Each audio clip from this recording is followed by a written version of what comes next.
profecia. Em seu poema chamado Europa, que é uma profecia sobre você, William Blake disse: Então, Enitarmon acordou, e nem sabia que tinha dormido. 1800 anos fugiram como se não tivesse acontecido. Contado na forma de uma história, Blake usou o nome Enitarmon para expressar qualquer desejo emanado ou imagem.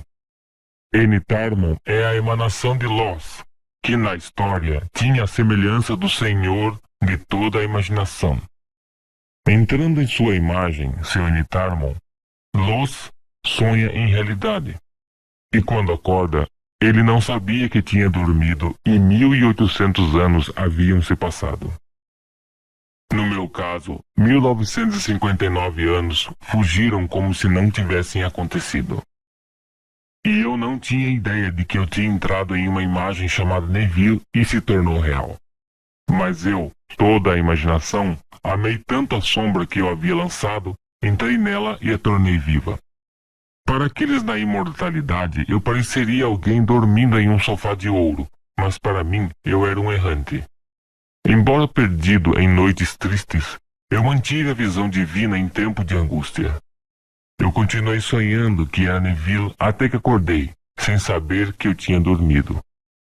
Então, 1959 anos tinham fugido como se não tivessem acontecido.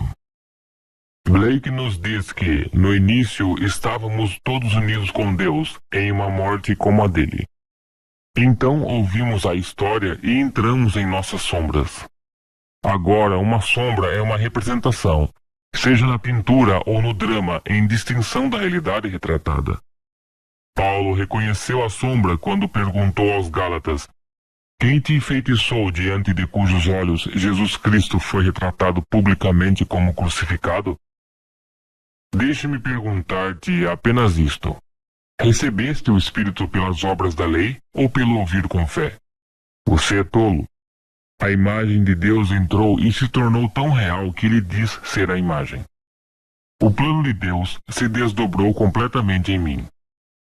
Quando acordei, não sabia que tinha dormido e 1959 anos sumiram como se não tivessem acontecido.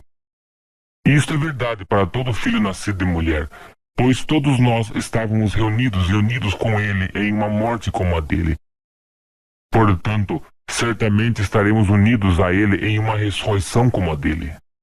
Blake, escrevendo em 1794, sabia que tinham fugido 1800 anos quando ele, Enitarmon, acordou. Blake sabia que ele era a emanação, a sombra com que Deus entrou e se identificou. Blake nos diz que foi a imagem que despertou, não sabendo que ela tinha dormido. A emanação é sempre feminina. Eva saiu de Adão. Cada desejo é feminino, independentemente do que é, seja uma casa, dinheiro ou um carro novo. A imaginação é o macho, que deve deixar para trás qualquer dúvida, cada pensamento de impossibilidade, e se unir à emanação desejada até que sejam uma só. Para fazer isto, a imaginação deve entrar na sombra e permanecer lá até que haja somente a consciência de ser ou de possuir o desejo realizado. Neste mundo de César, pode levar uma hora, um dia, uma semana ou um mês despertar o desejo interior e projetá-lo na tela do espaço. Mas você deve entrar na imagem e permanecer lá, assim como Deus fez no fundamento dos tempos, a fim de fazer você, Ele mesmo. Deus assim me fez, que quando Ele acordou no túmulo, eu não sabia que tinha dormido. Na verdade, eu não sabia que eu tinha sido colocado lá, porque eu tinha me tornado tão um com Ele. Em seu livro de Milton, Blake nos diz que quando ele entrou em sua sombra, ele apareceu para aqueles em sua imortalidade como um dormindo em um sofá de ouro. Mas para si mesmo, ele era um errante perdido em noite triste. Esta não é a história de todos? Perdida e confusa, a imaginação é fiel à imagem que assumiu dizendo: sou João, sou Ray ou sou Natália. Agora, na imagem do ser que me apaixonei, Neville é minha emanação, a minha sombra e a imagem que eu tenho sido fiel. Muitas vezes eu me considerei um andarilho na noite triste, confuso e sem saber para onde ir para conseguir alguma coisa. Mas aqueles que contemplam na morte me viram como um dormindo em um sofá de ouro. Eles sabiam o propósito por trás da minha entrada no estágio de sono, mas eles não sabiam que eu estava experimentando. Você está neste mundo porque está apaixonado pelo ser que você acredita ser. Você pode dizer que não é verdade, mas eu digo que é impossível para um pensamento maior do que ele mesmo saber. Não acredite em alguém que pretenda saber. Não acredite em alguém que pretenda amar alguém mais do que a si mesmo, pois não o faz.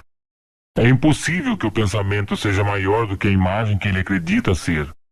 Sim, você quer companheirismo, segurança e saúde, pois estes são todos parte da imagem que você se apaixonou e entrou. Você está agora vivo porque você, um ser vivo, deu a imagem chamada pelo seu nome terreno à vida. E você vai transformá-la em um espírito que dá vida porque isso é o que você realmente é. Antes deste drama chamado vida começar, você predeterminou um padrão perfeito chamado Jesus Cristo, que levaria de volta para onde você estava antes de entrar na imagem. Agora, neste mundo, um homem que quer ser um sucesso no negócio pode sentar-se e traçar um padrão, uma cena, que implicaria que ele tenha o sucesso que ele deseja. Então, se ele entrar na cena e acreditar na sua verdade, o padrão de sucesso se desdobrará e o mundo o confirmará. Mas ele deve persistir na imagem do sucesso, assim como Deus persistiu, pois chegará o dia em que Deus despertará e expressará o sucesso que acredita ser. Deus entra na imagem de cada criança nascida da mulher para dar-lhe vida. Naquele momento, o verdadeiro e imortal Eu de Deus é, para aqueles que vivem na imortalidade, como alguém dormindo em um sofá de ouro. Mas para si mesmo, ele parece um vagabundo perdido em uma noite triste. Chegará o dia em que ele acordará e, desconhecido para ele, 1800 ou 2000 anos terão fugido como se não tivessem acontecido. Use a mesma técnica que Deus usou para se tornar você, como aquele cujo nome é para sempre Eu Sou. Deus se apaixonou por você, sua imagem, e entrou nela. Agora, sabendo que você é, você diz Eu Sou. Assim, Deus está ocupando sua imagem e agora responde ao nome que você recebeu no nascimento. Intrigado pela ideia de se expressar em um corpo de carne e sangue, Deus entrou nesse corpo sonhando que ele é Neville. Deus se deitou dentro de mim para dormir, e enquanto ele dormia, sonhava que era eu. Por 1959 anos mais tarde, quando Deus acordou, eu não sabia que eu tinha dormido. E, após refletir, era como se eu não tivesse sido. Pois quando Deus alcançou seu objetivo, que era acordar, e era consciente do fato de que ele era o único que ele amava, o tempo todo desapareceu. Antes do despertar, há barreiras que separam Deus e sua imagem. Mas uma vez que seu objetivo é alcançado, Deus desperta para a consciência de que ele e sua imagem são um só. O Natal não é a encarnação de Deus, mas o despertar do homem como Deus. Tendo adormecido e entrado em sua imagem, Deus fez dela um ser vivo. No caso de Blake, levou 1800 anos. Por que leva 2000 e mais 1000 anos para despertar? Depende do grau em que Deus está perdido no sonho. Até que ponto você está perdido em seu sonho de sucesso? Seu mundo é o seu sonho empurrado para fora. Quando você pode persuadir-se 100% que você é bem-sucedido, o sucesso é seu. Você deve se tornar tão intenso que você esquece completamente que era apenas um desejo. Você deve domar o selvagem, o novo estado que você entrou, até que a sua naturalidade faça com que você esqueça tudo mais. Foi assim que Deus se tornou você. Assim, Jesus Cristo, padrão de salvação, começa a desdobrar-se com você despertar e ressuscitar no túmulo que Deus entrou. Sendo a própria vida, Deus entrou em você, sua sombra, que não tem vida própria, e a tornou viva. Entrando na porta da morte, sua imagem, Deus, se deitou no túmulo daquela imagem em visões da eternidade até que ele acordasse. No Velho Testamento, a pergunta é feita: Desperte-te, ó Senhor, desperta. Por que nos lançar para sempre? E no Novo Testamento, o Senhor desperta para descobrir que ele é um com a imagem que ele se apaixonou. Tendo caído no amor com o ser você, individualmente, quando Deus acordar, você é ele. Isso é Natal. Quando Deus encarnou a si mesmo na imagem que ele se apaixonou, o tempo foi dividido entre antes de Cristo e depois de Cristo. Blake nos diz que para ele foram necessários 1800 anos para Deus se mover de antes de Cristo para depois de Cristo. No meu caso foram 1959 anos. Cada caso é diferente, como nos é dito, cada um em sua própria ordem. Não sei se esta ordem foi pré-determinada ou não, pois o livro de Efésios nos diz que ele nos destinou no amor para ser seus filhos através de Jesus Cristo, de acordo com o propósito de sua vontade. O Deus que sonhou em mim é o mesmo Deus que sonha em você. Foi realmente uma ordem que eu não poderia ter despertado antes de 1959? Eu não sei. Eu só sei que foi o ano em que Deus acordou em mim, mas eu não sabia que ele tinha adormecido naquele corpo. Mas quando emergi, o simbolismo registrado como revelando o nascimento de Deus me cercou. Esse foi o momento em que Deus acordou e nasceu em uma região mais elevada de seu ser. Tendo-se identificado com aquele que ele amava, aquele foi criado e nascido como Deus. Deus está apaixonado por sua imagem, sua sombra, que, como uma reflexão sobre o petróleo ou a água, está morto, não tendo vida em si mesmo. Deus ama a sua sombra e entra nela e sonha que é ela, sendo um espírito vivificante. Deus primeiro anima a sombra e se torna sólido e real em seu mundo. Ele caminha e fala, conhece tristeza e alegria, doença e saúde, até que o sonho esteja completo. Então Deus desperta um padrão pelo qual ele saberá que chegou ao fim. Este padrão foi pré-determinado. O primeiro segmento é despertar e ressuscitar do seu sono de morte para ser designado Filho de Deus no poder. Então, ele descobre sua paternidade quando o filho o chama de pai. Pouco depois, ele se corta em dois. Este é o seu sacrifício por esta maravilhosa realização. Fusionando-se com seu sangue, que se encontra na base de sua espinha, Deus sobe como uma serpente ardente. Então, a santificação final vem sob a forma de uma pomba, que desce e o sufoca com amor, pois Deus agora realizou o que ele se propôs a fazer. Você pode imitar Deus enquanto aqui neste mundo, se, por exemplo, você deseja ser um grande artista aclamado em todo o país, traçar um plano de sucesso, assim como Deus traçou um plano de realização que ele chamou Jesus Cristo. Existem várias maneiras de imaginar o sucesso. Encontre uma cena que implique que você já tenha alcançado o sucesso, e quando ele se desenrolar, você saberá como isso aconteceu. Faça isso, e você estará testando o poder infinito que você realmente é.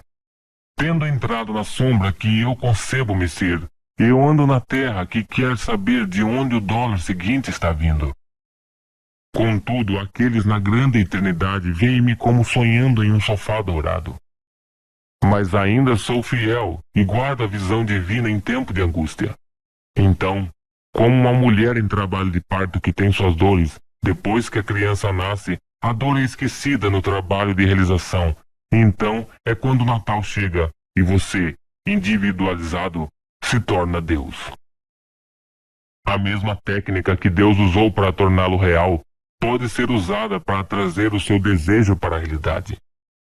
Blake disse: se o espectador só pudesse entrar na imagem em sua imaginação, aproximando-se dela na carroça ardente do pensamento contemplativo, se ele só pudesse fazer um amigo companheiro de uma dessas imagens, se ele se levantasse do túmulo e encontrasse seu Senhor no ar, então ele seria feliz.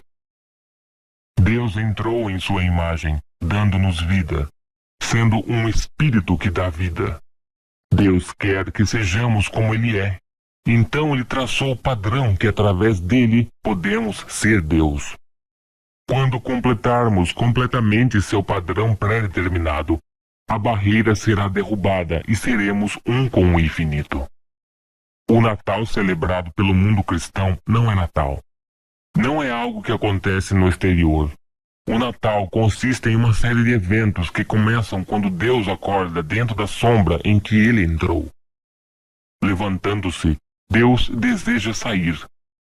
E uma vez que todas as coisas são possíveis a Deus, ele empurra e um selo aparentemente inquebrantável cai e o poder infinito sai.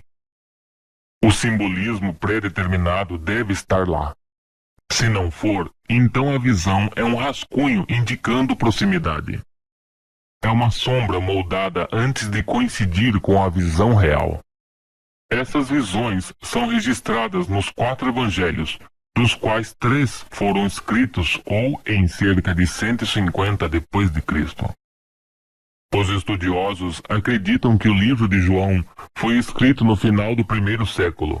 No entanto, tornando possível para que ele possa recorrer ao material de origem de todos os outros, João elimina a história de uma genealogia ou nascimento virgem, mas enfatiza a necessidade de renascimento.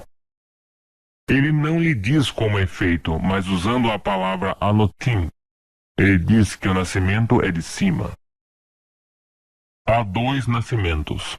O primeiro é do ventre da mulher, e o segundo do túmulo acima. E cada nascimento é essencial.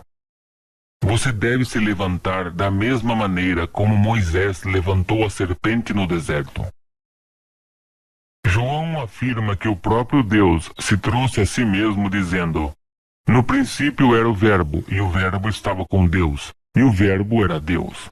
O Verbo se fez carne e habitou entre nós. Aqui vemos que Deus se fez carne, como você é. E diz: uma imagem em que Deus entrou estava morto, e pela entrada de Deus, ele fez dele um ser vivo. E quando Deus acorda, aquele ser vivo torna-se um espírito que dá vida. Se é um verdadeiro despertar, e não apenas uma sombra de proa, o drama chamado Jesus Cristo se desdobrará em 1260 dias, como predito nas Escrituras. Não fique desanimado se suas visões são antissombras. A promessa será cumprida, pois você está mantendo a visão em tempo de angústia. Às vezes, como Pedro, você pode ter negado que você é Deus, mas você ainda está mantendo a visão divina. Eu me apaixonei por ser Neville, como você se apaixonou pelo ser que você é agora. Você tem sonhado pobreza em ser, saúde, ser amado, ser ignorado, mas você nunca perdeu sua visão de individualidade. Você nunca vai perdê-la, pois esse é o que você se apaixonou. E no final você despertará como Deus, individualizado. Vocês se conhecerão como um espírito vivificante à medida que avançam para uma individualização cada vez maior. Este é o propósito de todo o drama, e é isso que significa o Natal. Quando acontece, eu não sei. Blake certamente não tinha 1800 anos de idade julgado pelo mundo de César. Ele nasceu em 1757 e escreveu seu poema Europa em 1794. Blake estava falando desse segundo nascimento, acreditando que se estivéssemos unidos com Cristo em uma morte como a sua, estaremos unidos a Ele em uma ressurreição como a dele. Blake considerou essa divisão de tempo entre antes de Cristo e depois de Cristo como o início, alegando que ele era como um Deus quando, se apaixonando por sua imagem, tornou-se individualmente, universalmente difundido. Começando como fizemos. O Deus em si levou 1800 anos para completar o drama e despertar. Em seu poema Europa, Blake fala do homem da caverna e de suas 5 aberturas. Seus olhos que veem apenas uma pequena parte do infinito. Seus ouvidos que ouvirão a música dos céus. sua respiração e boca totalizando 4, mas Blake não nos diz onde está o quinto. Ele, no entanto, nos diz que através desta abertura, o homem pode partir a qualquer momento e retornar. Mas o homem não escolhe fazê-lo. O que é isso senão a imaginação? Parado aqui, eu posso me imaginar em outro lugar. Que abertura eu uso para me imaginar lá? Essa é a quinta das 5 aberturas do homem da caverna. Logo, o mundo cristão celebrará este maravilhoso mistério, que é completamente mal compreendido. Mas um dia você, individualmente, experimentará a Escritura e conhecerá o verdadeiro mistério do Natal. Então, você também vai dizer, eu acordei e não sabia que tinha dormido. A sensação é de despertar, não de ressurreição. Você sabe que você está em seu túmulo. Através de um conhecimento inato que você irá empurrar de dentro, a pedra irá rolar, enquanto você nascerá de cima. 3 testemunhas estarão lá. 2 negarão seu nascimento e 1 confirmá-lo-á, porque você estará cumprindo a Escritura. Onde 2 ou mais pessoas concordam em testemunho, isso é conclusivo. Uma testemunha declara-o como o pai do sinal, a criança envolvida em trapos. Você, o pai, testemunha o acontecimento, e a Escritura, a palavra escrita de Deus, o apaga. Assim você tem 3 testemunhas, todas concordando em testemunho: a Bíblia, você e um terceiro. Esta é a história do Natal. O tempo em que a profecia feita a você, antes da existência do mundo, foi cumprida.